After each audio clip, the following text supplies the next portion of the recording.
వాక్య భాగాన్ని మనం గమనించినట్లయితే ప్రియ దేవుని బిడ్డలారా, ఏలియా మన వంటి స్వభావం కలిగిన మనుషుడే, మనలాంటి మనుషుడే అంటున్నాడు. మనలాంటి మనుషుడే అంటే యేసు ప్రభువుల వారు ఈ భూలోకానికి వచ్చినప్పుడు ఆయన కూడా శరీరధారిగా మనుషుల రూపంగా ఈ లోకంలోకి వచ్చాడు. అయితే యేసు ప్రభువుల వారికి ఉన్నటువంటి వ్యత్యాసము ఈ ఏలియా గారికి ఉన్న వ్యత్యాసం వేరుగా ఉంది. ఏలియాని మన వంటి స్వభావం కలిగిన మనుషుడే అనగలిగాడు, కానీ యేసు ప్రభువుల వారు శరీరధారిగా ఈ భూలోకానికి వచ్చాడని చెప్తున్నారు. మనలాంటి స్వభావం కలిగిన వాడే అంటే మనలాగానే కూడా కోపము, ఆవేశము, లేకపోతే ఇంకా శరీర సంబంధంగా మనం ఏవైతే ఎదుర్కొంటున్నామో అలాంటివన్నీ కూడా ఈ మనుషుల్లో ఉన్నాయి. కానీ ఇతడు ఏం చేశారయ్యా అంటే ఆసక్తితో ప్రార్థన చేశాడు అంటున్నాడు. ఈరోజు మీరు ఉపవాసం ఉన్నారు, 20 దినములుగా ఉపవాసం ఉంటున్నారు. ఉపవాసము అనగా మనం గమనించినట్లయితే 58వ యెషయా గ్రంథంలో మాట ఉంటుంది. 58వ యెషయా గ్రంథం 3వ వచనంలో అంటాడు, మేము ఉపవాసం ఉండగా మీరు ఎందుకు చూడరు, మా ప్రాణములను మేము ఆయాస పరుచుకొనుచుండగా అంటాడు. ఉపవాసం ఉండడం అంటే ఆహారం తినకుండా ఉండడం ఒకటి, రెండోదిగా అక్కడ ప్రాణములను ఆయాసపరుచుకుంటున్నాడు అంటున్నారు. అంటే 2 విషయాలు ఇక్కడ మనం గమనించాలి. ఉపవాసం ఉన్నప్పుడు మనం ఆకలిని చంపి వేసుకొని తినకుండా ఉంటున్నాము. రెండోదిగా మనం గమనించినట్లయితే మన ప్రాణాలని మనము ఆయాసపరుచుకుంటున్నాము, ప్రాణాలని ఆయాసపరుచుకుంటున్నాం. ఉపవాసం ఉండే విధానాన్ని మనం చూసినట్లయితే ఉపవాసం అనగా ధర్మశాస్త్రంలో అంటే మోషే రాసినటువంటి 5 పుస్తకాల్లో, పంచకాండాల్లో మోషే గారు రాసినటువంటి పుస్తకంలో మోషే గారు తెలియజేసినటువంటి అంటే మోషే గారికి దేవుడు ఇచ్చినటువంటి పదార్థాలు కలిగిన వాటిలో దేవుడు ఉపవాసం అనే మాట గురించి ఏం చెప్తున్నాడంటే మనం చూసినట్లయితే లేవియా కాండంలో ఉంటుంది ఆ మాట. ఒకసారి చూద్దామండి. లేవియా కాండము 16వ అధ్యాయము 29వ వచనం నుంచి 31వ వచనం వరకు ఒకసారి చదువుదాం.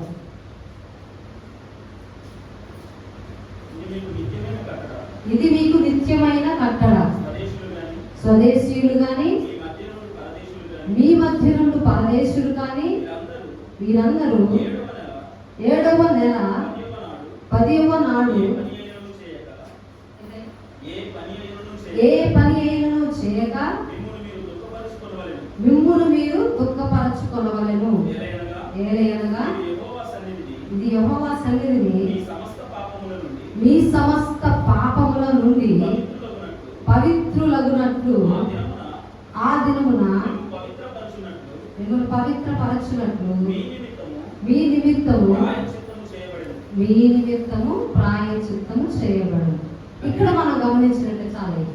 ఇక్కడ మనం గమనించినట్లయితే 29వ అధ్యాయంలో 16వ అధ్యాయం 29వ వచనంలో మనం చూస్తే ఇది మీకు నిత్యమైన కట్టడ అంటే స్వదేశంలో ఉన్న వాళ్ళు కానీ పరదేశంలో అంటే పరదేశులుగా వేరే ఊరు నుంచి వచ్చిన వాళ్ళు కానీ ఎవరైనా పాపము చేసినప్పుడు ఆ పాపముకు ప్రాయశ్చిత్తం చేసుకోవడం కోసం వచ్చినప్పుడు వారు ఏం చేస్తారంటే వారు హృదయాన్ని దుఃఖపరచుకొని దేవుని దగ్గర క్షమాపణ అడగడం కోసం వస్తారన్న ఉపవాసం. పాత నిబంధన గ్రంథం ప్రకారం అంటే ఇక్కడ మనం గమనించినట్లయితే ఉపవాసం ఉండడానికి ఎందుకు వచ్చారయ్యా ఈ పాత నిబంధన గ్రంథంలో మోషే గారు జీవించిన కాలంలో మనం గమనిస్తే పాపము చేసిన ప్రజలు వారి పాపములు క్షమించబడటం కోసం ప్రాయశ్చిత్తం కోసము వారు అక్కడికి వచ్చి బలి అర్పించి దేవుని సన్నిధిలో విజ్ఞాపన చేస్తున్నారు. అప్పుడు వారి పాపాలు క్షమించబడి ప్రాయశ్చిత్త దినం కోసం ఉపవాసం ఉండేవారంట, వారి పాపములు పరిహరించబడడం కోసం. అయితే ఆండ్రూస్ బోనాన్ గారు అని ఒక సువార్థికుడు అంటారు, ఉపవాసం అంటే ఏంటని ఇప్పుడు నేటి కాలంలో కొత్త నిబంధన ప్రకారం మనం ఆలోచిస్తే ఉపవాసం అనే మాటకు అర్థం ఏంటంటే సమస్త ఆటంకాలన్నింటినీ కూడా దూరం చేయడం కోసం ఉపవాసం అనేది ఆయన దాన్ని తన మాటల్లో తెలియపరిచారు. ఈ రోజున ఉపవాసం ఉంటున్న మీరు ఏ ఆటంకాలు ఉన్నాయో మీ ఉపవాసం అంటే ఉపవాసం ఎందుకుంటున్నారంటే మీరు ఏదైతే దేవుని కార్యాల కోసం ఎదురు చూస్తూ కనిపెడుతున్నారో వాటికి ఆటంకంగా ఉన్న వాటిని తొలగించడం కోసము మీరు ఉపవాసం ఉన్నారు. దైవజనులు ఎందుకు ఉపవాసం ఉన్నారో ఈ మందిరంలో ఎందుకు ఉపవాసం కోడికలు ఏర్పాటు చేశారో నాకైతే తెలియదు.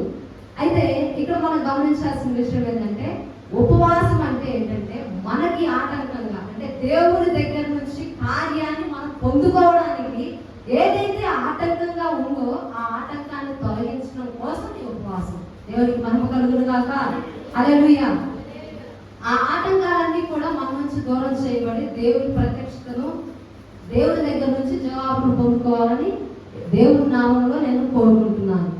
అయితే ప్రియ దేవుని బిడ్డలారా, మనం గమనించినట్లయితే ఉపవాసం మీరు ఎందుకున్నారు అంటే ఒక్కొక్కరికి ఒక్కొక్క ఆలోచన ఉంటుంది, ఒక్కొక్కరు ఒక తలంపు ఉంటుంది. మీరు ఎందుకు ఉపవాసం ఉన్నారో ఒక్కరు ఎవరైనా చెప్పగలుగుతారా? అంటే మీకు మనసులో ఉంది, చెప్తే ఏమైందని చెప్పరు. కొంతమంది దేని కోసం ఉపవాసం ఉంటారంటే, అంటే నేను క్రిటిసైజ్ చేయడం కోసం చెప్పట్లేదు. అంటే ఉపవాసాలు కొన్ని రకాలు ఉన్నాయి కదా. మనం ఈరోజు దేవుని మాటలు మాట్లాడుకుంటున్నాం కదా, కొంతైనా మనం ఏదో ఒకటి దేవుని దగ్గర నుంచి నేర్చుకొని తిరిగి వెళ్ళాలి. అయితే నోవాహు కాలంలో ఒక దైవ సేవకుడు నోవాహు గురించి వాక్యం చెప్తున్నప్పుడు అట్లు చేస్తున్ననే మాట ఒక ఆమె విందంట.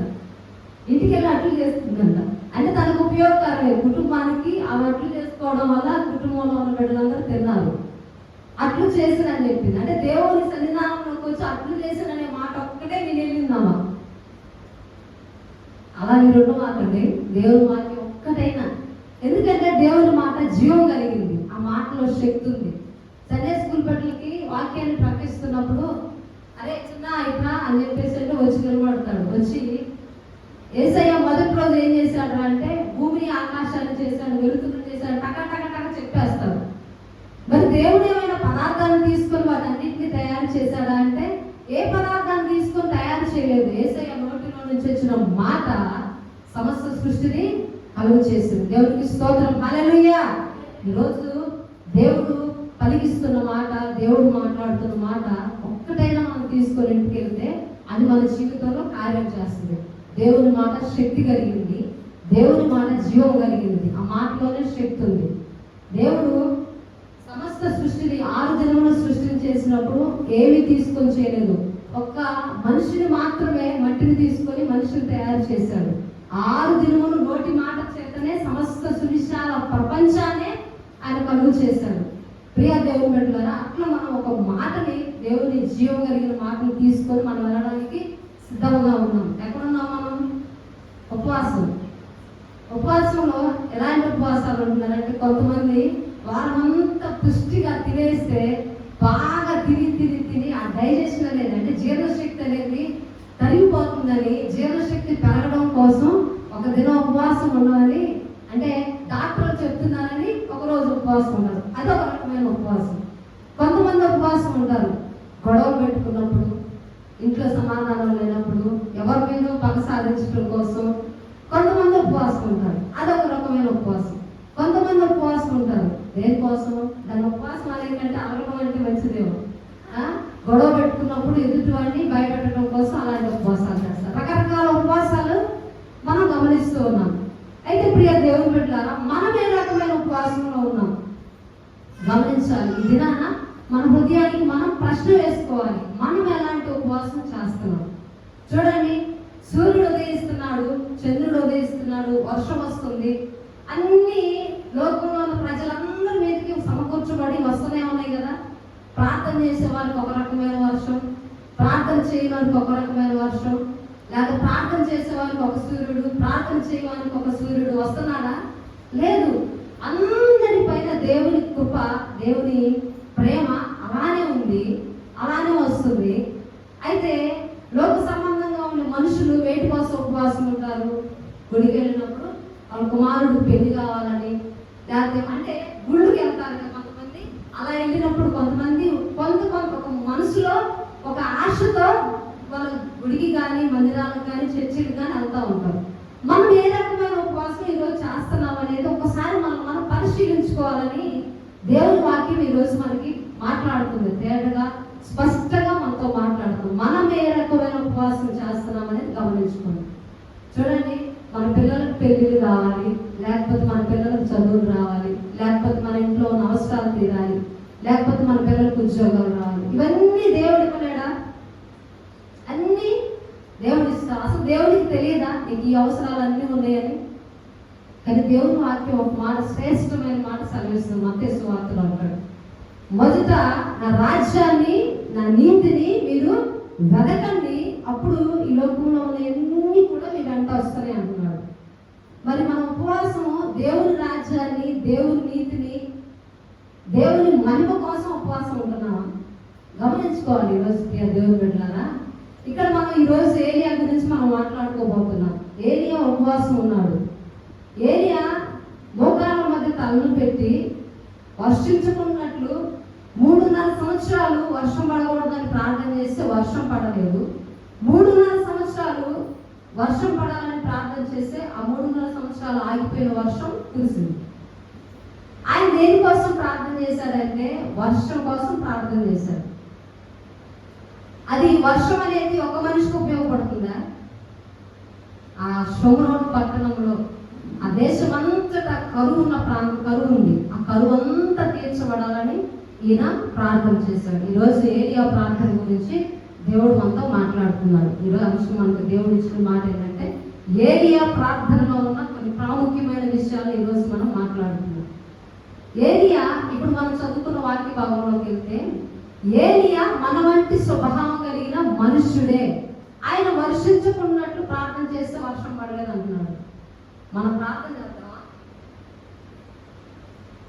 వర్షాలు లేక దాదాపు మనం చాలా ఎండ వేడిని తట్టుకోలేకపోతున్నాం. మనం కూడా మోకరించి ఉపవాసం ఉండి ప్రార్థన చేసి, ఏసయ్యా నేను మందిరంలోంచి బయటికి వెళ్ళిపోగానే వర్షం పడాలి అని ప్రార్థన చేస్తాం. బయటికి వెళ్ళిన తర్వాత వర్షం పడుతుంది. ఇలానే ఒక పాస్టర్ గారు వాక్యాన్ని బోధిస్తూ ఉపవాస కోరికలను ఏర్పాటు చేశారు. ఏర్పాటు చేసి ఏమని చెప్తున్నాడంటే, మనకు వర్షాలు పడక చాలా ఇబ్బందులు గురవుతున్నాము. పనులు ఉండవు కదా, వర్షాలు పడకపోతే పనులు ఉండవు. కాబట్టి వర్షాల కోసం ప్రార్థన చేద్దామని సంఘానంతా సిద్ధపరిచి ఉపవాసం నుండి చివరి దినంలోకి వచ్చినప్పుడు మనం ఎప్పుడు వినేటువంటి మాటలే, కానీ ఆ మాటని దేవుడు మనకి గుర్తు చేస్తున్నాడు. దేవుడు వాక్యం ఒక మాట సెలవిస్తుంది. ఏంటంటే, గాలి వచ్చను, వరదలు వచ్చను, ఆ ఇల్లు ఎక్కడ కట్టబడిందంటే ఇసుక మీద కట్టబడింది. కాబట్టి ఆ గాలికి, ఆ తుఫానికి అదేమైపోతుంది, కొట్టుకొని పోతుంది. బండ మీద కట్టబడిన ఇల్లు ఏమవుతుంది, గాలి వచ్చినా తుఫాను వచ్చినా కానీ ఆ బండ మీద నుంచి కొట్టుకొని పోదు. ఎందుకని? ఆ ఇల్లు ఎక్కడ కట్టబడింది? బండ మీద కట్టబడింది. నీ విశ్వాసం ఎక్కడ కట్టబడింది? క్రీస్తు అనే బండ మీద కట్టబడాలి. ఈరోజు దేవుడు మనతో మాట్లాడుతున్నాడు. విశ్వాసంతో మనం అడగాలి. దేవుని దగ్గర నుంచి మనం ఆసక్తితో అడగాలి. మొట్టమొదటి ఇక్కడ మనం చూస్తే ఈరోజు మనం నేర్చుకునే విషయం, ఏలియా ఆసక్తితో ప్రార్థన చేశాడనే ఒక మాటని ఫస్ట్ పాయింట్ మనం చూసుకుంటే, ఏలియా ఆసక్తితో ప్రార్థన చేశాడు. ఆసక్తి అనే మాట మనం చూస్తే, ఆసక్తి అనే మాటను మరొక పదంలో కూడా మనం చూడవచ్చు. పట్టుదల అని కూడా అంటారు. నాకు చాలా పట్టుదల అని అంటారు. నేను చాలా ఒండిగా ఉంటాను అంటారు. ఏదైనా చూడగానే అది కొనుక్కునేంత వరకు దాన్ని మర్చిపోరు కదా. కొంతమంది ఏదైనా ఒక వస్తువులు కానీ ఏదైనా ఒక చోట ఏదైనా మనకి మన కనులకి నచ్చింది ఏదైనా కనపడితే దాన్ని తీసుకోవాలని, కొనుక్కోవాలని ఆశపడతా ఉంటాం. దానికోసం ఏం చేస్తాము, మన దగ్గర డబ్బులు ఉన్నాయి అనే వాళ్ళు మొత్తం ఎత్తుకొని తీసుకెళ్ళి కొనుక్కోవడానికి ప్రయత్నం చేస్తాం కదా. అలాంటి పట్టుదల, ఆసక్తి అనే మాటకి మరొక మాటలో పట్టుదల అనే మాటని మనం ఉపయోగించవచ్చు. ఆసక్తి, ఎలాంటి ఆసక్తి కలిగి ఉండాలనేది మనం ఈరోజు గమనిద్దాం.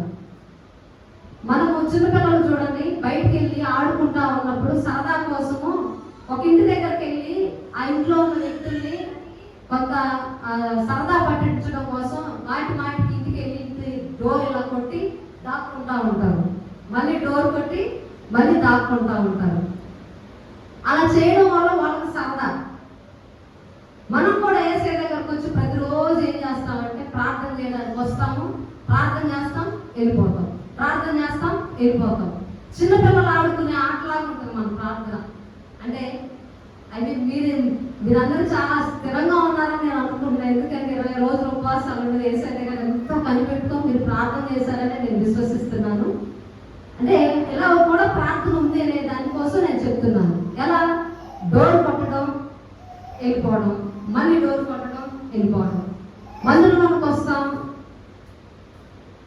ఏసైతో మాట్లాడతాం, మళ్ళీ ఇంటికి వెళ్ళిపోతాం. మళ్ళీ మందిరంలోకి వస్తాం, మాట్లాడతాం, వెళ్ళిపోతాం. అసలు యేసయ్య నీతో ఏం మాట్లాడుతున్నాడని ఎంత కొంతసేపు అని కనిపెట్టుకొని నువ్వు ప్రార్థన చేసుకున్నావా? ఇంటి దగ్గర పనులు గుర్తొస్తుంది, ఇంటి దగ్గర పనులు గుర్తొస్తుంది. బ్యాంకుకి వెళ్తావు, బ్యాంకుకి వెళ్ళి నీకు కొంత డబ్బు కావాలి, విత్డ్రా ఫామ్ నువ్వు రాసుకుంటావు. డబ్బులు కావాలని ఫారం అప్లికేషన్ పూర్తి చేస్తావు. పూర్తి చేసి కౌంటర్లో ఇవ్వగానే కౌంటర్లో ఉన్న వ్యక్తి నీకేమి ఇస్తాడు? ఒక టోకెన్ నీకు ఇస్తాడు. అది తీసుకొని అక్కడ కూర్చొని వెయిట్ చేయాలా, లేకపోతే అది తీసుకొని వెళ్ళిపోవాలా? ఏం చేయాలి? కూర్చొని వెయిట్ చేస్తే నీకు నీ నెంబర్ వచ్చినప్పుడు నీకు అమౌంట్ ఇస్తాడు. అలా కాకుండా టోకెన్ నా జేబులో ఉందిలే, నేను వెళ్ళిపోతాలే అంటే నీకు డబ్బులు వస్తాయా? ఈ రోజున కొంతమంది ప్రార్థనా జీవితాలు ఇలానే ఉన్నాయి. దేవుడి దగ్గరకు వచ్చి నేను ప్రార్థన చేశాను, ప్రార్థన దేవుడు అన్నాడు, నేను వెళ్ళిపోతున్నా. మరి దానికి జవాబు వచ్చేంతవరకు ఆసక్తితో నువ్వు కనిపెట్టుకోవా? ఆసక్తి, పట్టుదల ఈరోజు మనం మాట్లాడుకునే విషయం. ఆసక్తితో మనం ప్రార్థనలో కనిపెట్టుకోవాలి. ఇలానే లూకాసు వార్త 18వ అధ్యాయంలోకి వెళ్తే అక్కడ 18వ అధ్యాయంలో యేసు ప్రభువు వారు మనం విసుక్కోకుండా రోజు ప్రార్థన చేయాలి, ప్రార్థన చేయాలి, ప్రార్థన చేయాలని చెప్పడం కోసం అక్కడ ఉదాహరణ చెప్తున్నాడు. యేసయ్య ఉపమానం లేకుండా ఎవ్వరికి ఏమి కూడా బోధించలేదు. ఎందుకంటే అందరూ విద్యోన్న వాళ్ళు వస్తారా? అన్ని జ్ఞానం కలిగిన వాళ్ళు వస్తారా? అన్ని తెలివితేటల వాళ్ళు వస్తారా? అసలు తెలివితేటలు ఉంది, డబ్బు ఉంది, ధనం ఉంది, అన్నీ ఉన్నవాళ్ళు దేవుడి మందిరానికి అసలు ఉన్నారు. హల్లెలూయా. వాళ్ళ ధనం పోవడము, వాళ్ళ ఆరోగ్యం పోవడము, లేకపోతే వాళ్ళకి ఏదైనా సమస్య ఏర్పడము, అలాంటి వారి జీవితాల్లోకి వచ్చినప్పుడు వారు దేవుని మందిరంలో కనపడతారు. దేవునికి మహిమ కలుగును గాక. అంటే అలాంటి వాళ్ళకి పోవాలని కాదు, కానీ అలా ఉంటారు సమాజంలో ప్రజలు. మనం విసుక్కోకుండా దేవుని దగ్గరకు వచ్చి ప్రార్థన చేయాలనే ఉద్దేశంతో లూకాసు వార్త 18వ అధ్యాయంలో ఒక విధవరాల గురించి దేవుడు మాట్లాడుతున్నాడు ఉపమాన రీతిగా. అన్యాయస్తుడైనటువంటి న్యాయాధిపతి ఉన్నాడు. ఆ అన్యాయస్తుడైనటువంటి న్యాయాధిపతి మనుషులు లక్ష్య పెట్టాడు. మనుషులు ఎవరన్నా వచ్చి అయ్యా ఆమెకి ఏమన్నా సహాయం చేయొచ్చు కదా అంటే మనుషులు లక్ష్య పెట్టాడు. అసలు దేవుని మాటే లేదు అతనికి, దేవుడు అన్న భయమే లేదు అతనికి. ఎవరైనా వచ్చి అయ్యా నువ్వు సక్రమంగా పరిపాలన చేయట్లేదు, నువ్వు న్యాయాధిపతి కదా, నువ్వు సరైనటువంటి న్యాయం తీర్చట్లేదని ఎవరైనా డేర్ చేసి అడగడానికి వచ్చేటువంటి ధైర్యం కూడా, సాహసించే వాళ్ళు కూడా లేరు. అలాంటి అన్యాయస్తుడైన న్యాయాధిపతి అని రాయబడింది లూకాసు వార్త 18వ అధ్యాయంలో. అలాంటి అన్యాయస్తుడైనటువంటి న్యాయాధిపతి దగ్గరికి ఒక పేద విధవరాలు వచ్చింది. ఆ విధవరాలు వచ్చి అంటుంది, అయ్యా నాకును నా ప్రతివాదికి, ఆమెతోనూ ఆమె ప్రతివాదికి ఏదో వివాదం ఏర్పడింది, ఆ వివాదాన్ని తీర్చమని అతని దగ్గరకు వచ్చి అడుగుతుంది. అతను ఒక రోజు విన్నాడు, వదిలేసాడు. అట్లా మాటి మాటికి రోజు వచ్చి ఆయన్ని అడుగుతూ ఉంది. అడుగుతూ ఉన్నప్పుడు ఆయన విసుకొచ్చేసి చివరికి ఆమెకి న్యాయం తీర్చాడు. అసలు ఈ సమస్య ఏంటయ్యా, ఇవన్నీ తీసుకురండి అని పిలిచేసి నీ సమస్య ఏంటయ్యా అంటే ఇలా ఏదో సంథింగ్ ప్రాబ్లం ఉంది. ప్రాబ్లం ఉన్నప్పుడు ఆ సమస్యను ఆమెకి తీర్చి ఇంటికి పంపించాడు. చూడండి, దేవుడి దగ్గరకు వచ్చే వాళ్ళకి ఎవరైనా సరే దేవుడు ఇస్తాడనే విశ్వాసంతో వస్తారు. తర్వాత మొట్టమొదటిగా మనం గమనించాల్సిందంటే ప్రాముఖ్యమైన విషయం ఏంటంటే ఆసక్తి. దేవుణ్ణి తెలుసుకున్న కొత్తలో చాలా ఆసక్తిగా ఉంటారు. రోజుకి 24 గంటలు అంటే కనీసం 10 గంటల సమయం అయితే దేవుని మందిరంలో గడుపుతారు. ఎలా అంటే వ్యక్తిగతంగా 3 గంటలు ప్రార్థన చేసుకున్నా మిగిలిన సమయం అంతా మందిర పరిచర్యలోనూ, మందిరంలో ప్రార్థన చేయడంలోనూ, లేకపోతే సేవకులతో కలిసి కొన్ని మాటలు ధ్యానించడంలోనూ, లేకపోతే మన తోటి విశ్వాసంతో కలిసి ప్రార్థన చేయడంలోనూ, ఇలాంటి విషయాల్లో ఏం చేస్తారు అంటే ఆసక్తి చూపిస్తారు. రాను కొన్ని సంవత్సరాలు గడిచేసరికి వాళ్ళలో ఏమొస్తుందంటే ఆసక్తి అనేది లోపిస్తుంది, పట్టుదల అనేది లోపిస్తుంది. అంటే మన అవసరాలు సమకూర్చబడితే తర్వాత దేవుడితో మనకు పని లేదా? అందుకని దేవుడి వాక్యం సెలవిస్తుంది ఏమనంటే కేవలము దేవుని రాజ్యం కోసం, దేవుని నీతి కోసం మనం ఎదగడానికి వచ్చిన వాళ్ళమైతే నిరంతరం కూడా మనం యేసయ్యని ఆసక్తితో ప్రార్థన చేస్తాం. ఎందుకంటే మనం యేసయ్యలోనికి వచ్చేటప్పుడే, యేసయ్యలోనికి వస్తున్నప్పుడే రక్షణ, మారు మనసు, బాప్తిస్మం అనేది ఎప్పుడైతే మన జీవితంలోనికి రాబడిందో, వచ్చేసిందో, అప్పటి నుంచి మనం లోకం నుంచి వేరైపోయాం, దేవుళ్ళలోకి వచ్చేసాం. యేసే మనల్ని ఏం చేశాడు? తన స్వరక్తం ఇచ్చి మనల్ని కొనుక్కున్నాడు. కొనుక్కున్న అతనికి, ఆ కొనుక్కున్న ఆయన మీద ఎవరికి అధికారం ఉంటుంది? ఎవరైతే కొంటారో అతనికి ఆ కొన్న వ్యక్తి మీద అధికారం ఉంటుంది. మరి నీ మీద నీకు అధికారం ఉందా? లేదు. నువ్వు ఎప్పుడైతే యేసేలోకి వచ్చేసావో, ఎప్పుడైతే నీవు దేవునిలోకి వచ్చావో, అప్పుడు నీకున్న అధికారము నీ అంతా అయిపోయి ఇక జీవించేవాడు నేను కాదు, నా యందు క్రీస్తే జీవిస్తున్నాడని పౌలులాగా మనం మాట్లాడుకుని వచ్చేయాలి. అయితే కానీ దేవుడు మనకు స్వాతంత్రం ఇచ్చాడు.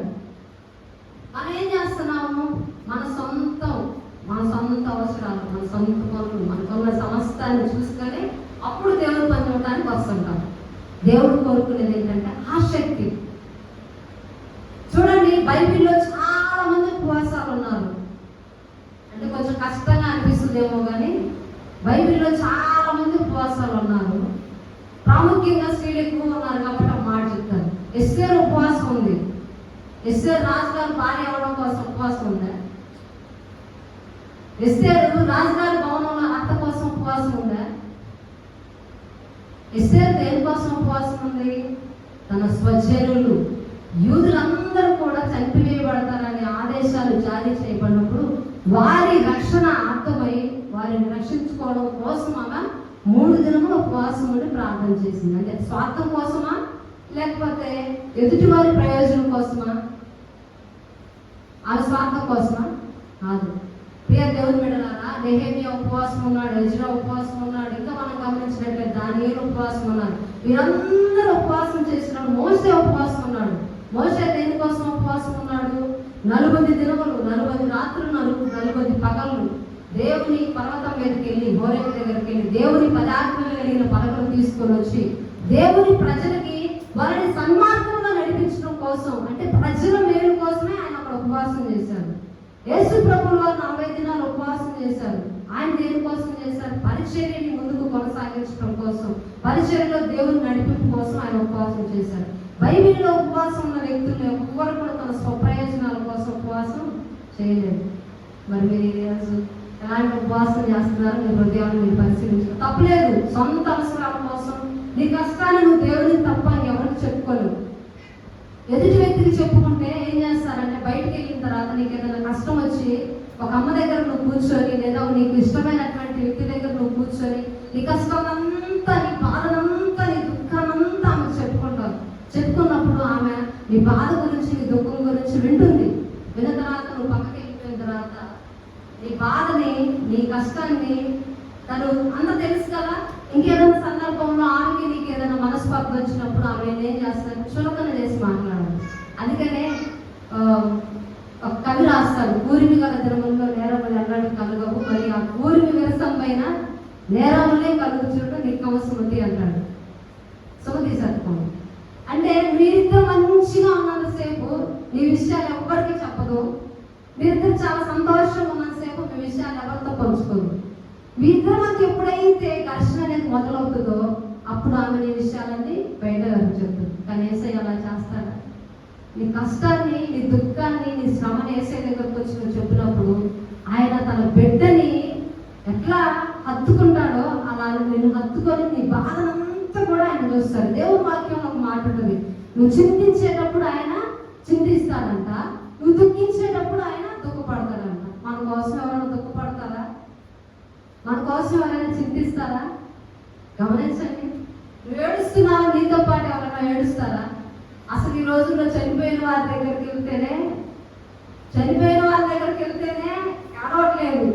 ఎందుకంటే ఒక ముసలి వ్యక్తి చనిపోయాడంటే నేను సరదా కోసం మాట్లాడట్లేదు, నీకు విషయాన్ని గ్రహింపులోకి తీసుకురావడం కోసం నేను మాట్లాడుతున్నా.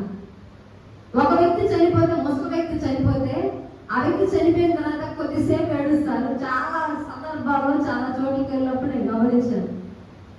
కొంతసేపు ఏడుస్తారు, తర్వాత మర్చిపోతారు. తర్వాత ఏం మాట్లాడుకుంటారు? ఈ ముసలోడు బతుకున్న రోజు నన్ను చాలా హింస పెట్టాడని చెప్పుకొని కొద్దిసేపు మర్చిపోతారు.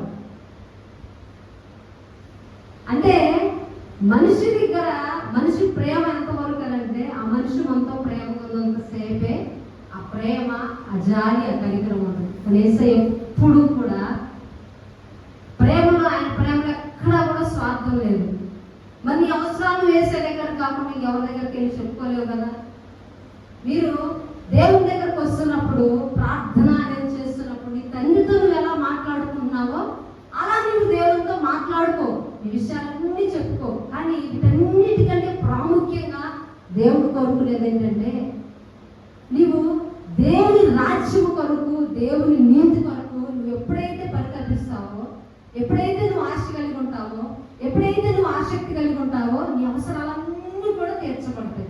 దేవునికి స్తోత్రం. హల్లెలూయా, హల్లెలూయా, హల్లెలూయా. ఈ మధ్య కాలంలో ఒక ఉమెన్స్ కాన్ఫరెన్స్కి వెళ్ళాను నేను. వెళ్తే అక్కడ ఒక సహోదరు వచ్చింది. ఆ రోజు ఉమెన్స్ కాన్ఫరెన్స్ అంటే స్త్రీలకు సంబంధించిన మీటింగే వెళ్ళామన్నమాట. వెళ్తే అక్కడ ఒక సహోదరు వచ్చింది. చాలా ఆసక్తిగా ఉంది. ఇప్పుడు మనం చెప్పుకునే మాట మొత్తం ఆసక్తి. చాలా జాగ్రత్తగా, ఫస్ట్ పాయింట్ ఆసక్తి. ఆమె చాలా ఆసక్తిగా ఉంది. ఎట్లా అంటే ఆసక్తి అంటే, సేవకులకి సేవకుల మీటింగ్ ఉంటుంది, సేవకురాండ్రికి సేవకురాలు మీటింగ్ లేవు. ఈ పల్నాడు ఏరియాలో తక్కువ. వెళ్ళారా సిస్టర్ మీరు? సేవకులు కూడికి కాదు, సేవకురాలకు సపరేట్ కూడిక. మా చోట అయితే లేదు. సేవకులకి అంటే ఆడవాళ్ళకి, సేవకురాండ్రికి మీటింగ్ లేదు. పాపం ఆ సిస్టర్ చాలా ఆసక్తి కలిగి ఉంది.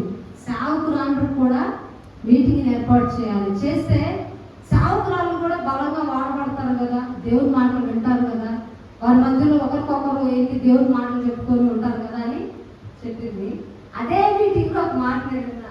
ఏంటంటే, పాస్టర్స్ అందరంట మీటింగ్స్కి వెళ్ళి పలావు, చికెను, రకరకాల వెరైటీస్ తింటారంట.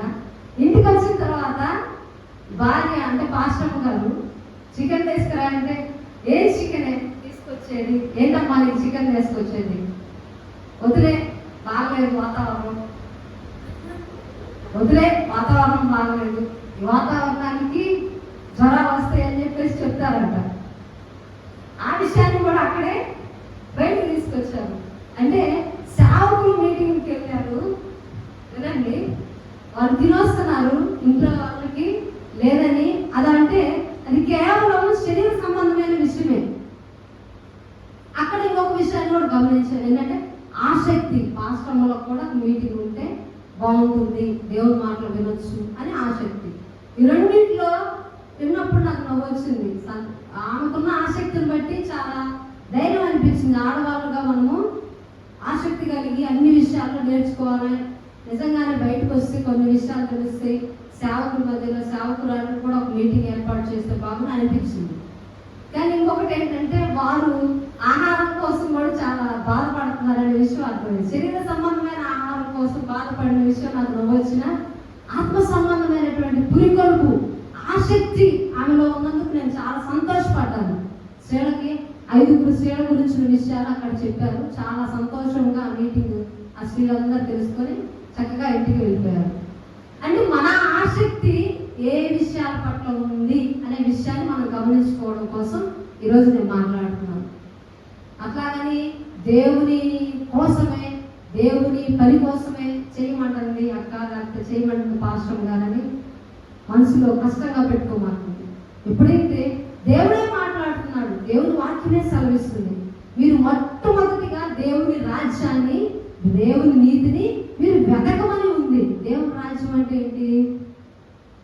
దేవుని రాజ్యము భోజనము పానము కాదు, కానీ పరిశుద్ధాత్మ యందలి ఆనందం. పరిశుద్ధాత్మ యందలి ఆనందం. దేవుని మందిరంలోకి వచ్చినప్పుడు సంతోషముతో, ఆనందంతో దేవుని ఆత్మశక్తిని పొందుకొని తిరిగి వెళ్ళాలి. చూడండి, నువ్వు ఆత్మ సంబంధం ఎప్పుడైతే బాగా అభివృద్ధి పొంది ఆత్మలో బలపరచబడుతూ ఉంటావో, శరీర సంబంధమైన కుటుంబంలో ఉన్న సమస్యలు నిన్ను వేధించవు. ఎందుకంటే నువ్వు ఆత్మలో బలంగా ఉంటావు కాబట్టి. నీకెంతప్పుడు యేసయ్యనే మాదిరి తీసుకుంటా ఉంటావు. ఇంట్లో ఉన్న సమస్యలు నీకు గుర్తురావు. ఎప్పుడు కూడా ఆత్మ విషయాల పట్ల ఆసక్తిని చూపించే వారికి మనం ఉండాలి. ఇక్కడ ఏలియా గురించి మనం చూస్తే, ఏలియాలో 3 విషయాలు మనం గమనిద్దాం. మొట్టమొదటిగా ఏలియా ఆసక్తి గురించి ఇప్పుడు మనం మాట్లాడుతున్నాం. ఈయన ఆసక్తి కొనబట్టి ఏం కార్యాలు జరిగాయి అనేది మనం చూద్దాం. అయితే మనం గమనించినట్లయితే మొదటి రాజుల గ్రంథము 19వ అధ్యాయము. మొదటి రాజుల గ్రంథం గ్రంథము 19వ అధ్యాయం 1వ వచనం చూద్దాం.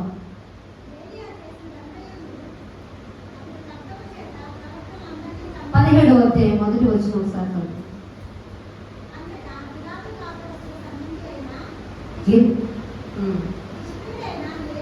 తిష్బీయుడైన ఏలియా అహాబు నొద్దకు వచ్చి, ఎవరి సన్నిధిని నేను నిలబడి ఉన్నానో ఆ ఇశ్రాయేలు దేవుడైన ఆ యెహోవా జీవము తోడు నా మాట ప్రకారము గాక ఈ సంవత్సరంలో మంచైనను వర్షమైనను పడదని ప్రకటించెను. ఏలియా, తిష్బీయుడైన ఏలియా అన్నారు. ఈ ఏలియా అనే మాటకు అర్థం ఏంటంటే యెహోవాయే నా దేవుడు అని అర్థం. గుర్తుపెట్టుకోండి, ఏలియా అన్న మాటకి యెహోవాయే నా దేవుడు అని అర్థం. ఈ యెహోవాయే నా దేవుడు అన్న ఈ ఏలియా మొట్టమొదటిగా ఏం చేశాడంటే, అహాబు రాజు పరిపాలించేటువంటి కాలంలో ఈయన ప్రవక్తగా ఉన్నాడు. ప్రవక్తగా ఉండి ఈ ప్రవక్తగా ఉన్న ఇతను అహాబు రాజు పరిపాలిస్తున్న కాలంలో ఆ దేశంలో 3.5 సంవత్సరాలు వర్షం పడదని రాజు దగ్గరికి వెళ్ళి రాజుతో చెప్పాడు. 3.5 సంవత్సరంలో వర్షమైనా, నేను చెప్తున్నానా వాక్యం చెప్తున్నా, వాక్యంగానే ఉంది, వర్షమైనా మంచైనా ఏది మన దేశంలో పడదు అని చెప్పాడు. చెప్పి వచ్చిన తర్వాత దేవుడు అతనికి మాట్లాడాడు ఏలియాతో, నీవు యోర్దానికి తూర్పుగా ఉన్న కెరీతు వాగు దగ్గరికి వెళ్ళిపో అని చెప్తాడు దేవుడు ఏలియాకి. ఏలియా అనే మాటకు అర్థం యెహోవాయే నా దేవుడు అనే అర్థం వస్తుంది. ఆయన కెరీతు వాగు దగ్గరికి వెళ్ళాడు. మరి వర్షాలు పడకపోతే కరువు కాలం వస్తుంది కదా, ఆ ప్రాంతంలో కరువు వచ్చేసింది.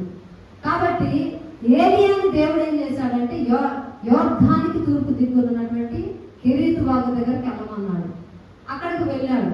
అక్కడికి వెళ్ళినప్పుడు ఆ కెరీతు వాగు దగ్గరికి వెళ్తే అక్కడ దాకా ఆహారాన్ని తీసుకెళ్ళడానికి దేవుడు ఏం చేశాడు అంటే కాకులతో రొట్టెను మాంసమును పంపించాడు. ఆ కెరీతు వాగులో నుంచి వచ్చే నీటన్నిటిని తాగుతూ, ఇది చిన్న స్టోరీ టైప్లో చెప్తాను, వీటిలోంచి 3 మాటలు చెప్తాను నేను.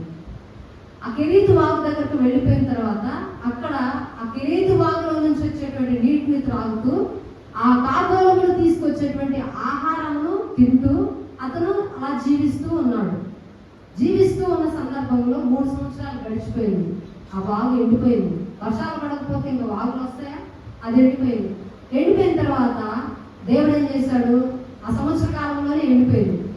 ఆయన మరలా ఏలియాతో మాట్లాడుతున్నారు, ఇక్కడ వాగు ఎండిపోయింది, ఇక్కడ నుంచి నువ్వు సీదోను పట్టణంలో సారేపాతు అనే ఊరికి వెళ్ళు అన్నాడు. అంటే ఆయన నడిపించబడిన విధానాలు నీకు చెప్తున్నాను నేను.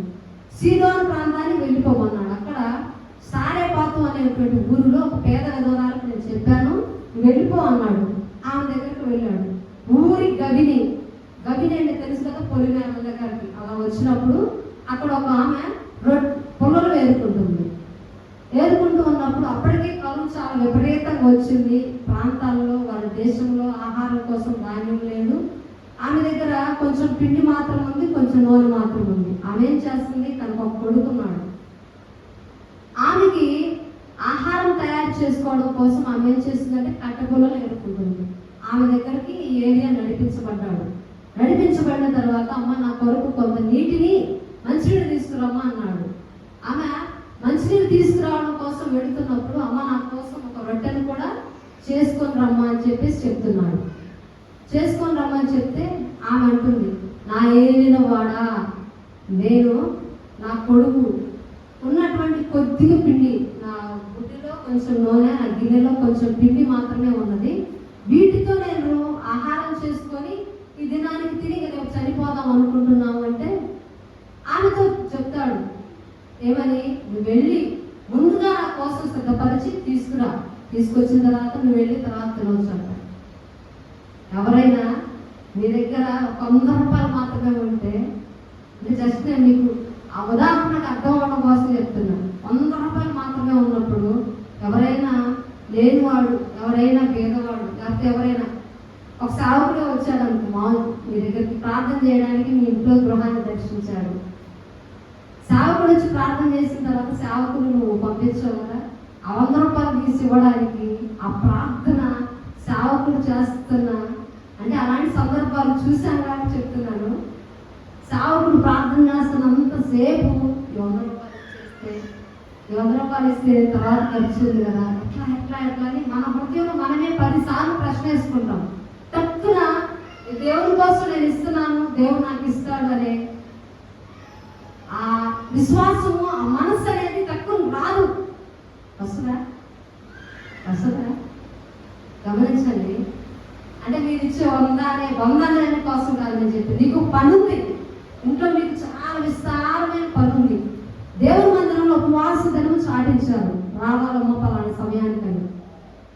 అంటే నువ్వేం చేస్తావు? ఆ పనులన్నీ చేసుకోవాలో ఇక్కడికి రావాలి, ఆలోచిస్తావా ఆలోచించవా? మానవుడిగా అది మనకు ఒక ఆ థాట్ అనేది ఉంటుంది. అలానే ఏం కూడా ఏం చేసిందంటే ఆలోచించి డైరెక్ట్గా అతనితోనే చెప్పేసింది, అయ్యా నా దగ్గర ఏమీ లేదు ఈ పరిస్థితి అంటే, నువ్వు వెళ్ళమ్మా వెళ్ళి తీసుకొని రా అన్నప్పుడు ఆయన మాటను విని ఆ మాట ప్రకారం ఆమె వెళ్ళి ఆయన కోసం ఒక అప్పమును ఆ నీళ్ళని తీసుకొని వచ్చినప్పుడు ఆ 3.5 సంవత్సరాల కరువు కాలం అంతా కూడా ఆమె పోషించబడింది. దేవుడికి స్తోత్రం. హల్లెలూయా. ఆమె 3.5 సంవత్సరాల కరువు కాలంలో ఆమె పోషించబడింది. లోకాసు వార్తలో యేసు ప్రభువు వారు తన శిష్యులతో ఒక మాట చెప్తారు, సీదోను పట్టణంలో సారెపాతు అనే ఒక ఊరికి తప్ప ఏలియా ఎక్కడికి కూడా పంపించబడలేదనే మాట ఉంటుంది. అంటే సీదోను పట్టణంలో సారెపాతు అనే ఊరిలో పేద విధవరాలను దేవుడు చూసాడా లేదా? ఆ 3.5 సంవత్సరాల కరువు కాలంలో ఆమె ఆ ఒక్కరోజు రొట్టె తిని ఆ ఒక్కరోజు ఆ ఆహారాన్ని తీసుకొని ఆమె కొడుకు చనిపోవచ్చు కదా, చనిపోవడానికి దేవుడు అవకాశం ఇచ్చాడు. ఆ కుటుంబాన్ని దేవుడు చూశాడు, ఆ కుటుంబంలోనికి దైవజనుడిని పంపించాడు. 3.5 సంవత్సరాలు ఆ కుటుంబంతో పాటు కలిసి ఉన్నాడు, ఆహారాన్ని తిన్నప్పుడు అదే కుటుంబంలో కుమారుడు చనిపోతున్నప్పుడు ఆ కుమారుని కూడా బ్రతికిస్తాడు. మొట్టమొదటిగా కెరీతు వాగు దగ్గర కాకులతో ఆహారాన్ని పెట్టాడు. రెండవది వచ్చి సారెపాతు అనే ఊరిలో పేద విధవరాల ద్వారా ఆహారాన్ని ఆయనకి సిద్ధపరిచాడు. అక్కడే ప్రార్థన చేయడం ద్వారా ఆమె చనిపోయిన కుమారుడు తిరిగి లేచాడు. ఇక 3.5 సంవత్సరాలు గడిచి వస్తా ఉంది, అయిపోతా ఉంది సమయం. 3.5 సంవత్సరాలు అయిపోతా ఉన్నప్పుడు దేవుని వాక్కు అతనికి ప్రత్యక్షమైనప్పుడు వర్షం పడుతుంది, నువ్వు వెళ్ళి అహాబుతో రాజుగారితో చెప్పు అంటాడు. అర్థం అవుతుందా?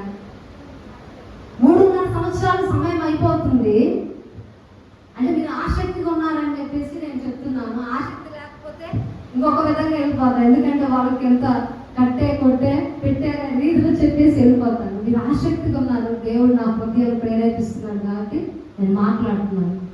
ఆయనకి దేవుని వాక్కు ప్రత్యక్షమై 3.5 సంవత్సరాలు వర్షం పడలేదు, ఇప్పుడు వర్షం పడింది, నువ్వేదో అహాబుతో చెప్పంటే ఆయన అహాబు ఎదుర్కోడు. అప్పటిదాకా ఎక్కడున్నాడు ఆయన? ఎవరింట్లో ఉన్నాడు?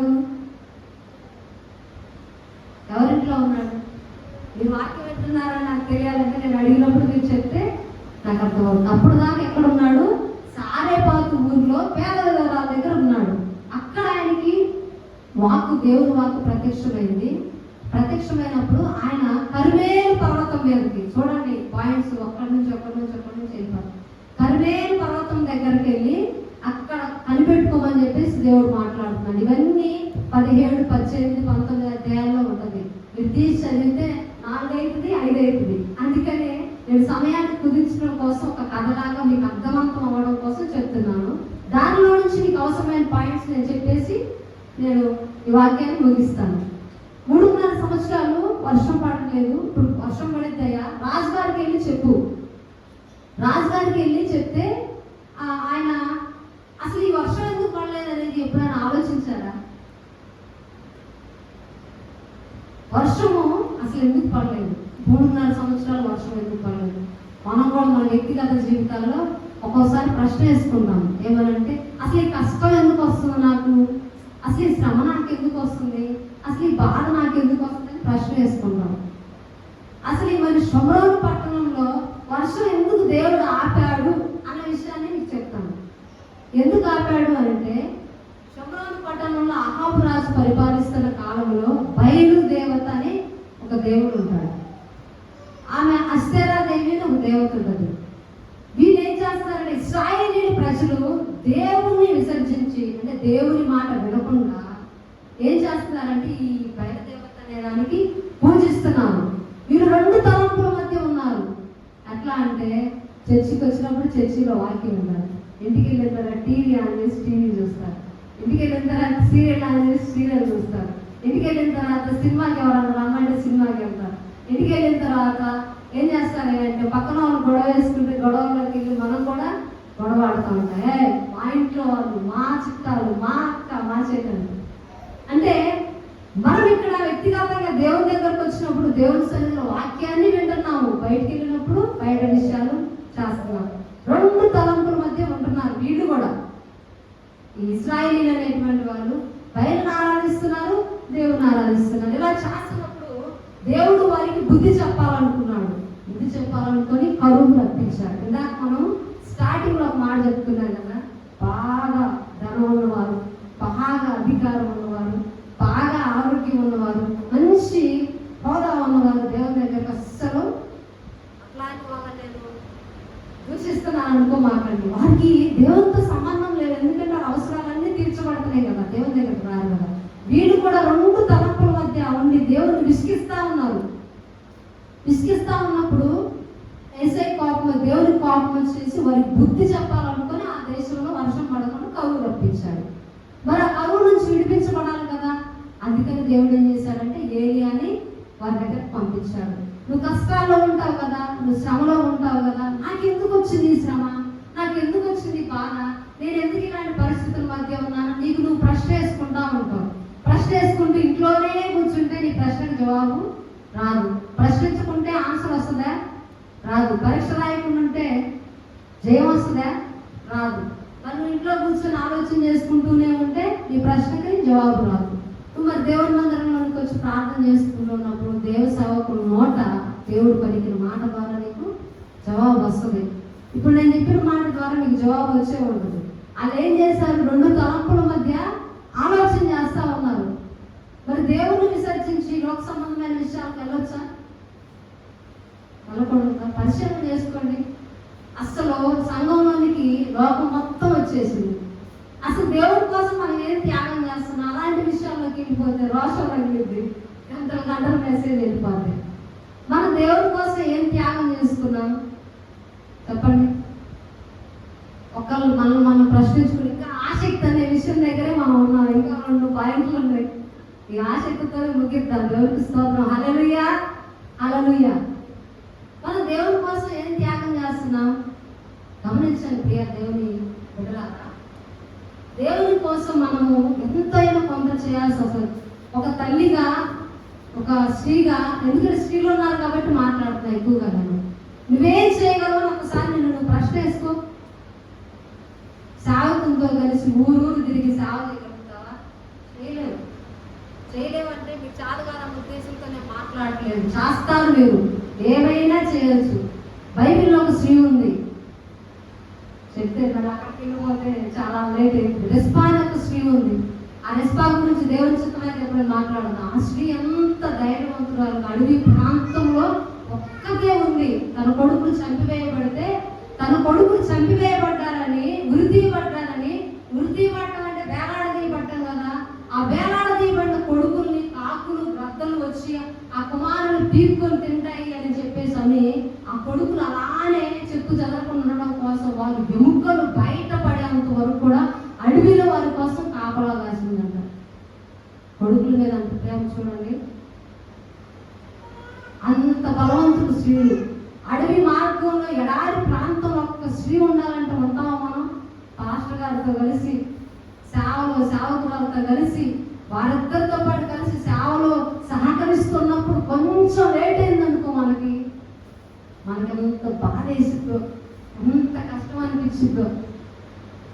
తప్పులేదు, మన ఇంట్లో ఉన్న పరిస్థితులు మనకే అవగాహన అవుతాయి, సేవకు తెలియదు. కానీ తెలియనప్పుడు దేవుడు తెలుసు కదా. నీ హృదయాన్ని అప్పుడు దేవుడు పరీక్షిస్తూ ఉంటాడు. గమనించిన ప్రియ దేవుని బిడ్డలారా, దేవుడు నేను నీ హృదయాన్ని పరిశీలిస్తూ, ప్రశ్నిస్తూ, పరీక్షిస్తూ ఉంటాడు. నువ్వు నీ ఇంట్లో ఉన్న సమయానికి ఇప్పుడు మీరేం చేయగలరనే విషయమే కదా నేను అడిగింది మిమ్మల్ని. మీరు దేవుని కోసం ఏం చేయగలరనే విషయమే కదా. రెస్పా మరి ఎడారిలో ఉండి, అడవి ప్రాంతంలో ఉండి, కొడుకులు శవాలు, అడవిలో ఉన్నటువంటి మృగాలనేవి తినకుండా, ఆకాశ పక్షులు వాడకుండా కొన్ని సంవత్సరాల పాటు ఒక శవము మొత్తం ఎండిపోయి మొత్తము దానిలో ఉన్నటువంటి ఎముకలతో సహా బయటపడడానికి కొన్ని నెలల కాలం పడుతుంది. అన్ని నెలల కాలాలు ఒక్కతే ఉన్నది. అంత బలవంతురాలు ఆ స్త్రీ. స్త్రీలుగా మనం ఏం చేస్తామని ఆలోచించుకుంటాం కదా. మనం ఏం చేయగలమంటే దేవుని వాక్యం సెలవిస్తుంది. ఇలా వాక్యంలో నీవు రేయి మొదటి జాములు లేచి నీ కుటుంబం కొరకు, నీ బిడ్డల కొరకు ప్రార్థన చేయమను. అవునా? ప్రార్థన చేస్తున్నావా? ఆలోచించండి. నేను గట్టిగా ఒక బలమైన ఒక వస్తువుని తీసుకొచ్చి సంఘంలో పెట్టమని మోయించట్లేదు. లేకపోతే నువ్వు సంఘం కోసం ఇంత పెద్ద కార్యాన్ని చేయని ఎవ్వరిని మీద మోపడు. నీ హృదయంతో దేవుడు నీకు మాట్లాడినప్పుడే నువ్వు తెస్తావు. నీ హృదయంతో దేవుడు నీకు ఏదైతే చెప్తాడో అది నువ్వు చేయగలుగుతావు. ఇది ఈరోజు దేవుడు ఏం చేయమంటున్నాడంటే, రేపు జాములు లేచి కుటుంబం కొరకు, నీ సంఘం కొరకు దేవుడు నీకు ఇచ్చినటువంటి ప్రేరణ బట్టి నువ్వు ప్రార్థన చేయి. ప్రార్థన అన్నిటికంటే శ్రేష్టమైనది. వాక్యం మైకి తీసుకొని గంటలు గంటలు బోధించడం, నేర్పించడం కంటే కూడా సంఘానికి ప్రార్థన నేర్పించుకోవడం చాలా శ్రేష్టమైన విషయం. ప్రార్థన చెయ్యండి. ప్రార్థన అనేది మనల్ని స్తుతించినప్పుడు సాతానుడు పారిపోతుంటాడు. ప్రార్థనలో స్తుతియాగం చేయండి, దేవుని అడగండి. రేయి మొదటి జాములు లేచి ఎవరి కోసమో ప్రార్థన చేసుకోమని చెప్పట్లా. యేసయ్య అంత సిలువ మోస్తా, సిలువలో కఠినమైన బాధను అనుభవిస్తూ కూడా యెరూషలేము కుమార్తెలు ఏడుస్తా, కన్నీరు గారుస్తా ఉన్నప్పుడు వాళ్ళతో కూడా ఒక మాట మాట్లాడుతున్నాడు.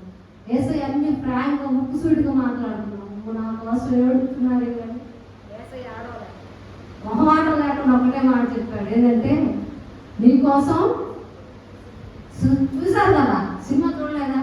యేసు ప్రభువు వారి గురించి మా బ్రదర్ చక్కగా అది ప్రొజెక్టర్స్ తీసుకెళ్ళి, నేను చూస్తా ఉన్నాను స్టేటస్ పెట్టినప్పుడల్లా, ఏంటి ప్రొజెక్టర్స్ తీసుకెళ్ళి చక్కగా దేవుని ఎరిగినటువంటి ప్రజలకి ఒకటి మనం వాక్యం ద్వారా ప్రకటించినప్పుడు కొంతమందికి అర్థం కానప్పుడు ఇలాంటి చిన్న చిన్న సినిమా రూపంలో, కథల రూపంలో ఇలాంటివి చూసినప్పుడు కొంతమంది హృదయాలకి అర్థమవుతాయి అనే ఉద్దేశంతో తమ్ముడు చేసే పరిచయం చాలా నేను ఎంతగానో సంతోషిస్తున్నాను. ఆ పరిచయం బట్టి చూస్తాం కదా. యేసు ప్రభువు వారు సిలువ మోసేటప్పుడు ఆ సిలువ మోస్తున్న సందర్భంలో యెరూషలేము కుమార్తెలతో మాట్లాడతారు. అమ్మా, నా కోసం ఏడవద్దు, మీ కోసం, మీ పిల్లల కోసం ఏడవమన్నాడు. అర్థమవుతుందా? మీ పిల్లల కోసం ఏడవద్దు. పిల్లల కోసం ఏడవటం ఏంది? భర్తలు ఒక్కొక్కసారి అంటుంది పొద్దున్నే లేచి మొదలు పెట్టింది ఏడవడం. అంటే ఏంటి, అన్ని చూసినట్టుగా విన్నట్టుగా మాట్లాడుతున్నారంటే, నేను దేవుని సేవ పరిచయంలోకి వచ్చి దాదాపు 18 సంవత్సరాల పైన అయింది. దేవుని దగ్గర చాలా అనుభవాలు నేర్చుకున్నాను. నా జీవితంలో యేసయ్యతో నేను ఇక్కడ ఏలియా అన్నాడు కదా, ఏలియా అనే మాటకు అర్థమైందంటే యెహోవాయే నా దేవుడు అని ఏలియా మాట్లాడాడు కదా. ఏలియా మాట్లాడినట్టు యేసయ్యే నా దేవుడు. యేసయ్య తప్ప నేను ఎవ్వరికి ఏమీ కూడా అప్పు అచ్చి ఉండలేదు. అప్పు ఎవరికి నేను రుణొస్తుంది కాదు. ఎవరికి స్తోత్రం, హల్లెలూయా. ఆయనకు మనం రుణొస్తున్నాం, ఆయన బిడ్డలం మనం కదా. ప్రియ దేవుని బిడ్డలారా, నేను ఇప్పుడు దేవుడు ఏం అడుగుతున్నాడు? ఉపవాస ప్రార్థన దినమున దేవుడు ఏం అడుగుతున్నాడు? ఇప్పుడే కదమ్మా చెప్పింది. దేవుడు నేను ఏం అడుగుతున్నాడు? ప్రార్థన చేయమని అడుగుతున్నాడు. నేను చెప్పాలని చాలా దేవుడు నా మనసులో పెట్టాడు. కానీ మీతో దేవుడు చిన్న మాట చెప్పమన్నాడు. హృదయాలను నొచ్చుకొని కఠినపడి బాధపడి కృంగిపోయి నేనెంత చేయాలి అంత చేయాలనే శ్రమని భారాన్ని దేవుడు నీకు పెట్టట్లేదు. అసలు దేవుడు అడిగింది కూడా ఒకటే, నీ హృదయాన్ని నాకు ఇమ్మన్నాడు. అది ఇవ్వడానికే పెద్ద కష్టం. హృదయాన్ని దేవుడికి ఇచ్చి చూసిన తర్వాత ఆ హృదయంలో పొంగే సంతోషం, ఆనందానికి అవధులు ఉండవండి. నిజంగా యేసయ్యకి మన హృదయాన్ని మనం ఇస్తే చాలు, దేవుడి సంతోషం లెక్కలేనంత సంతోషం, ఆనందం మనలోకి వస్తుంది. ఆయన కుడి చేతిలో నిత్యము సుఖములు ఉంటాయంట. ఆయన సన్నిధిలో ఎప్పుడు కూడా సంతోషం ఉండదంట. అలాంటి సంతోషాన్ని మనం అనుభవించాలి, అలాంటి ఆనందాన్ని మనం అనుభవించాలంటే ప్రార్థన చేయాలి. తల్లులుగా మనము ఈరోజు గ్రహించాల్సిన విషయం. చూస్తూ గూగుల్ మీట్లో చూసే వాళ్ళందరూ కూడా దేవుడు ఈరోజు మనతో ఆసక్తితో ప్రార్థన చేయమని చెప్తున్నాడు. మొదట కనపరిచిన ఆసక్తి కంటే తుద వరకు కూడా ఆసక్తిని కనపరచాలి. ఎక్కడున్నా మన ఏరియా గురించి చెప్పుకుంటున్నప్పుడు, ఏరియా వర్షం పడితే అహాబు దగ్గరికి వెళ్ళయ్యా అన్నాడు. నేను చెప్పేటప్పుడు నేను చెప్పే మాటలు ఇలానే ఉంటాయి. నేను చెప్పేటప్పుడు మీరు గుర్తు పెట్టుకున్నారా లేదని మీకు ప్రశ్న వస్తూనే ఉంటుంది. ఎవరు పెట్టారా గమనించండి. మేము మీలాగనే వాక్యాన్ని అలా కూర్చొని వినే రోజుల్లో ఒక పక్క వాక్యాన్ని వింటూనే ఉంటాం, ఒక పక్క మళ్ళీ వాక్యాన్ని రాసుకుంటూనే ఉంటాం, మళ్ళీ ఒక పక్క స్టాండ్ మైక్ పెడతారు. స్టాండ్ మైక్ పెట్టినప్పుడు ఆ స్టాండ్ మైక్ వాక్యాన్ని కూడా అందించి 3 పనులు చేసేవాళ్ళు. ఎవరికి స్తోత్రం, హల్లెలూయా. మీరు చాలా సంతోషం కలుగుతుంది మమ్మల్ని చూస్తే, అంత ఆసక్తితో వెళ్తున్నారు. నిద్ర అనేది ఎవ్వరికి కూడా రావట్లేదు. దేవుడు మీ హృదయాల్లో ఆయన ఆత్మచేత ముద్రించినందుకు దేవునికి మహిమ కలుగును గాక. హల్లెలూయా. గట్టిగా చెప్పండి అమ్మ, హల్లెలూయా. ఉత్తముడు మంచివాడు నా దేవుడు, ప్రతిరోజు రుచి చూచి ఆనందింతును. అందరం చప్పట్లు కొడుతూ పాడాలి ఆనందంగా. ఉత్తముడు మంచివాడు నా దేవుడు, ప్రతిరోజు రుచి చూచి ఆనందింతును. యథార్థముగా ఆరాధించెదను, యథార్థముగా ఆరాధించెదను. ఏ మేలు నాకు కొడువే చేయము, ఏ మేలు నాకు కొడువే చేయము. అవమానమందను నేను అప్పాయి విప్పను, యేసయ్యా దేవి విప్పను. అవమానమందను నేను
దేవునికి మహిమ కలుగును గాక.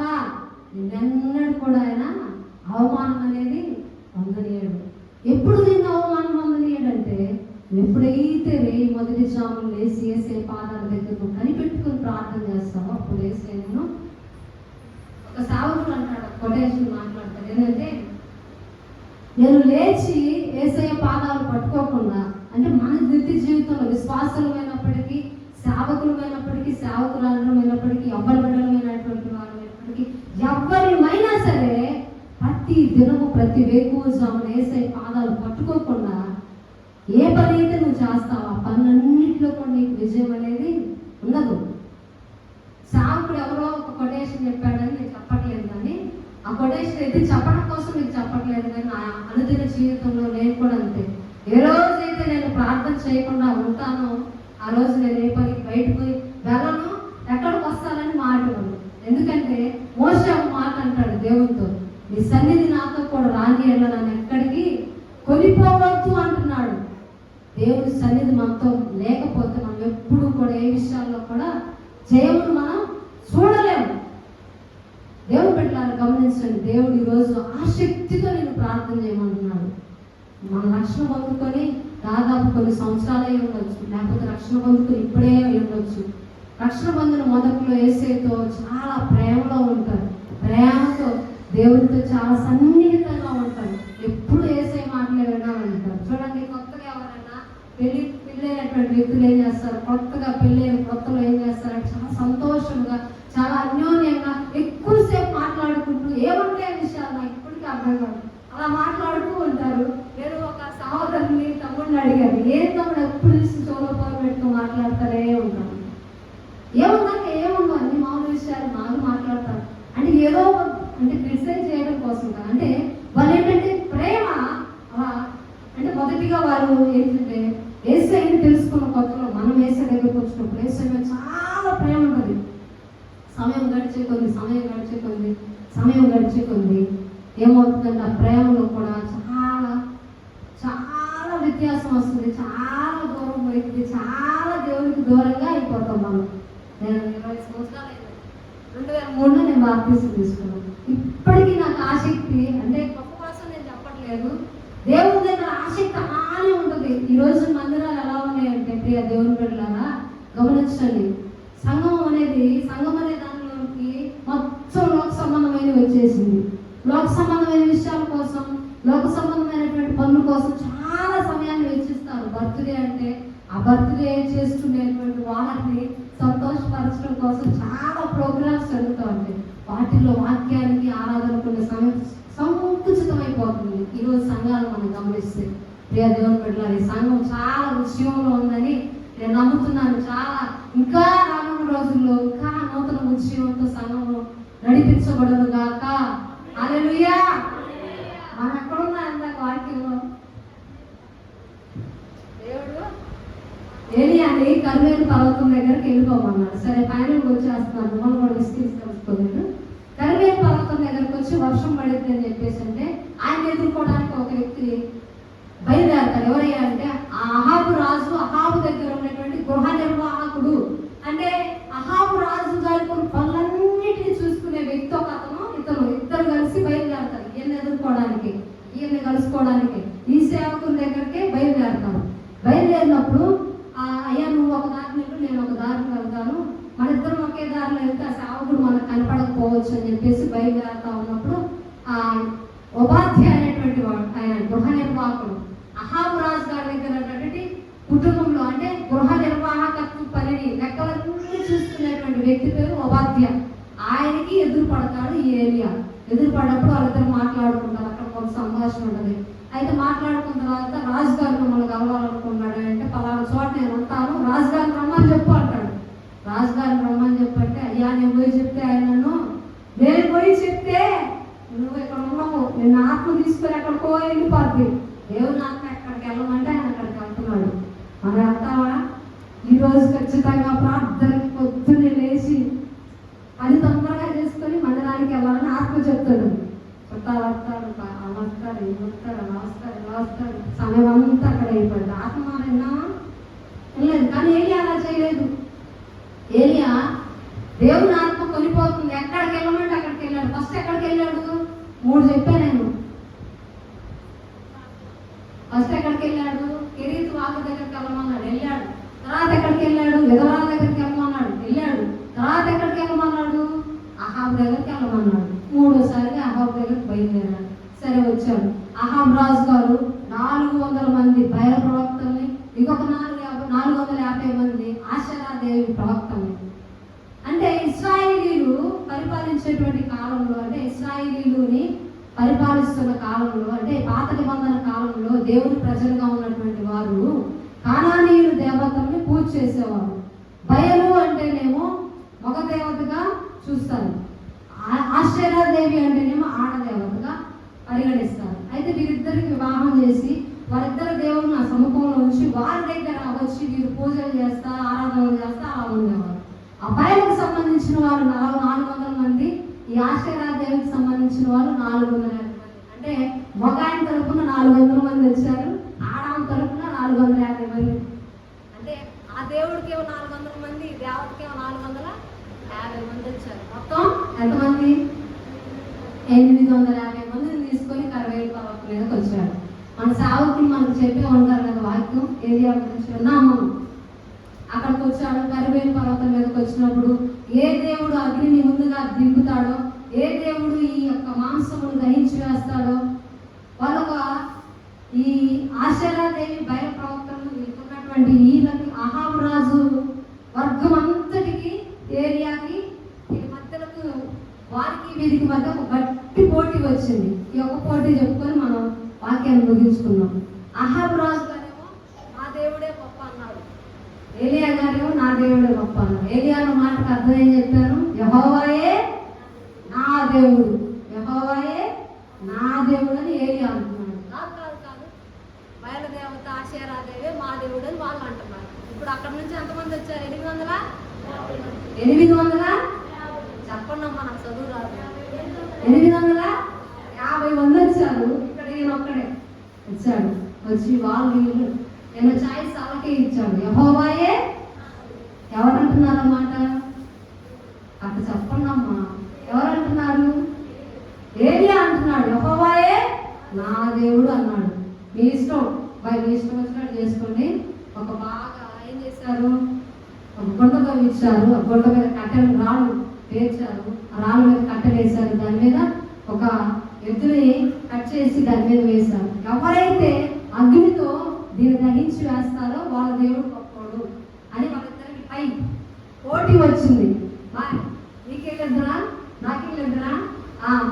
చిన్నప్పుడు బాగా ఆటలాడుకునేటప్పుడు బాగా అంటున్నారు కదా, నాకెళ్ళి ఎంతమంది ఎక్కువ ఉంటే వాళ్ళే గెలిచిన వాళ్ళు అన్నట్టుగా సంతోషపడుతున్నారు.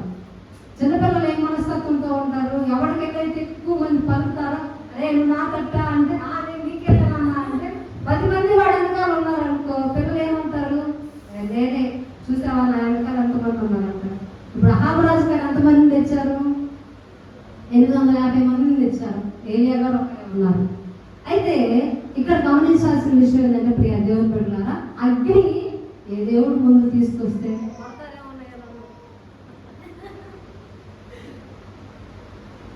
అగ్ని ఏ దేవుడు నాకు మీరు గమనించండి ప్రియ దేవుని బిడ్డలారా, నేను ప్రార్థన చేసుకున్న ప్రతిసారి నా ప్రార్థనలో దీన్ని జ్ఞాపకం చేసుకుంటున్నప్పుడు ప్రతి క్షణము నా కాళ్ళు అంత ఎత్తులేస్తా ఉంటాయి ప్రార్థనలో. ఆ మాట తెలుసుకుంటే చాలు.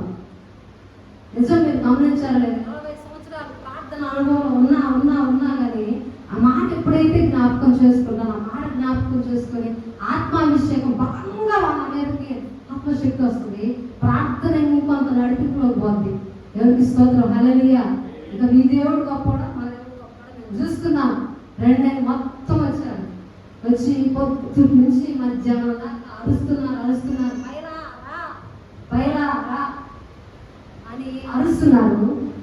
ఏలియా గారేమో పాపం చూస్తున్నారు, ఎవరై వచ్చి పాపం ఏ దేవుడు వచ్చి చక్కగా అగ్నిని దహించి వేస్తాడు, అగ్నితో ఈ మాంసాన్ని దహించి వేస్తాడు చూద్దామని ఆయన ఉన్నాడు. సాయంత్రం అయింది. మధ్యలో ఆయన సెటైర్లు వేస్తున్నారు. ఆ సెటైర్లు ఎత్తున్నాడు కొట్టాలి లేదు, అలా సెటైర్లు వేస్తున్నాడు. ఆయన మాట్లాడుతున్నారు.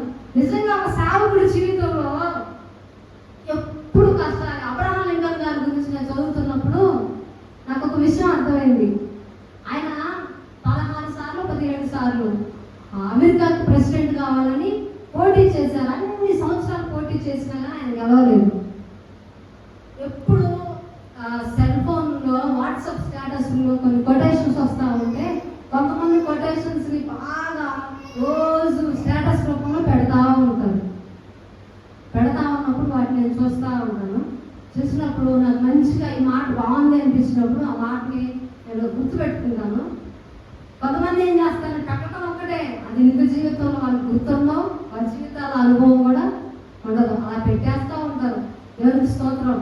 నేను ఒక కొటేషన్ చూసాను, వచ్చింది. స్టేటస్ పెట్టినాడంట ఒక్కసారే చూస్తాడంట. స్టేటస్ చూసావు పెట్టినోడు మాత్రం పదే చూసుకుంటున్నాడంట. స్టేటస్ చూసేవాళ్ళు ఒకసారి చూస్తారు, స్టేటస్ పెట్టినోడు మాత్రం మీకు అర్థమవుతుంది. స్టేటస్ పెట్టినోడు మాత్రం పదే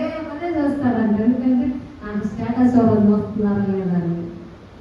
ఒకప్పుడు వ్యక్తిగత జీవితం గురించి పుస్తకాల్లో, డైరీల్లో నా ఆత్మకథని రాసుకునేవారు మిషనరీస్, పెద్ద పెద్ద సేవకులు.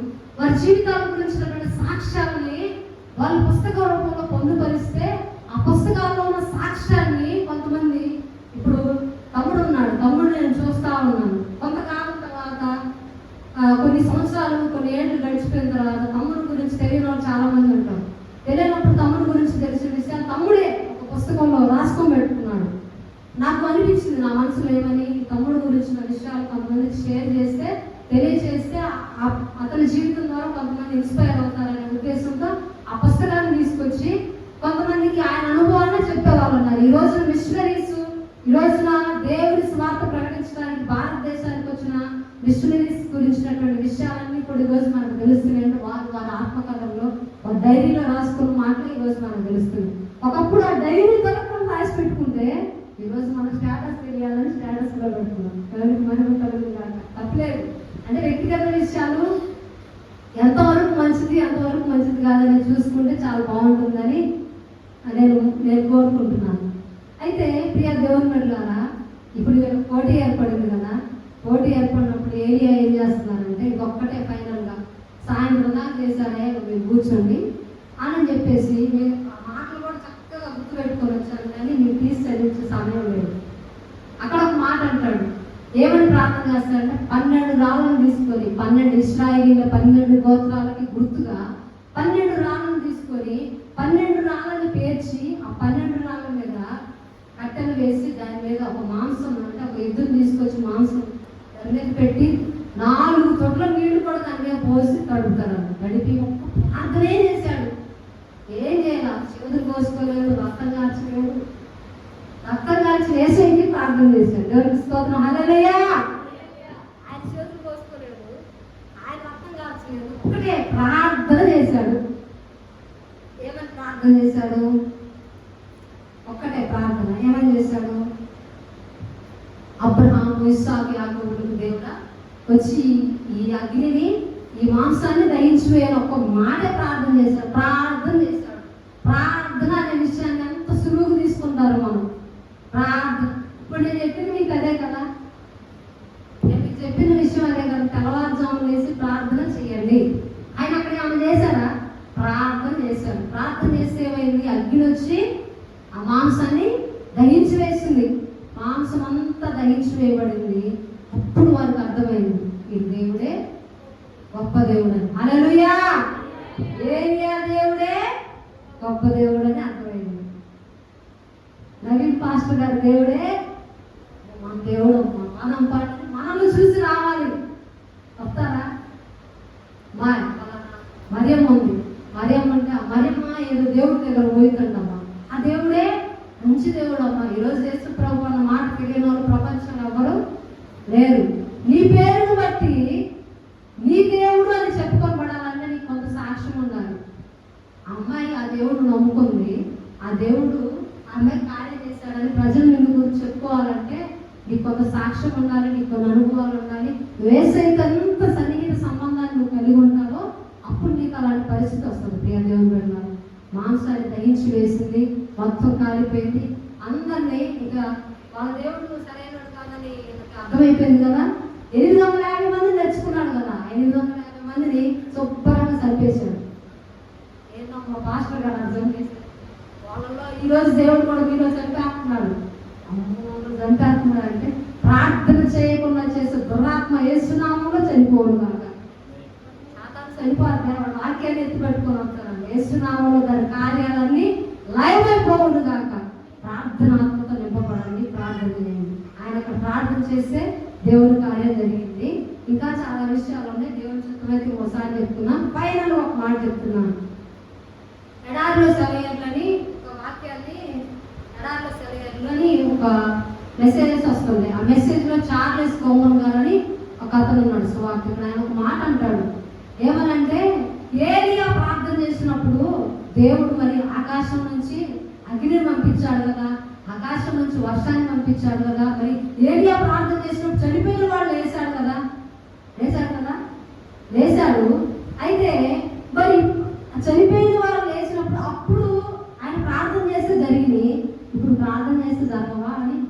కొటేషన్ ఇచ్చారు చార్లెస్ కోమన్ గారు. అంటే అప్పుడున్న దేవుడు ఇప్పుడు లేడా? అప్పుడున్న దేవుడు ఇప్పుడు లేడా? అప్పుడున్న దేవుడు ఇప్పుడు ఉన్నాడు. అప్పుడు పనిచేసిన దేవుడే ఇప్పుడు పనిచేస్తున్నాడు. కానీ అప్పుడు ఏలియాలాగా ఎవరైతే ప్రార్థన చేశారో ఇప్పుడు అలా ఏలియాలాగా ప్రార్థన చేసేవారిని దేవుడు వెతుకుతున్నాడు. హల్లెలూయా! ఏలియాలాగా నువ్వు ప్రార్థన చేయి, దేవుడికి మహిమ కలుగును గాక. హల్లెలూయా! అంటే దేవుడు ఆ రోజుల్లో ఏలియా చేసినటువంటి ఆసక్తి కలిగిన ప్రార్థన ఈ రోజు మనం చేస్తున్నామా లేదా అనేది మన హృదయాన్ని మనం ప్రశ్న వేసుకొని ముందుకు నడిపించబడదాం. దేవుడు అలాంటి ఆత్మని మనందరి హృదయాల్లో పెట్టును గాక. హల్లెలూయా! దేవుడి కొద్ది మాట మన వీటిలో దీవించును గాక.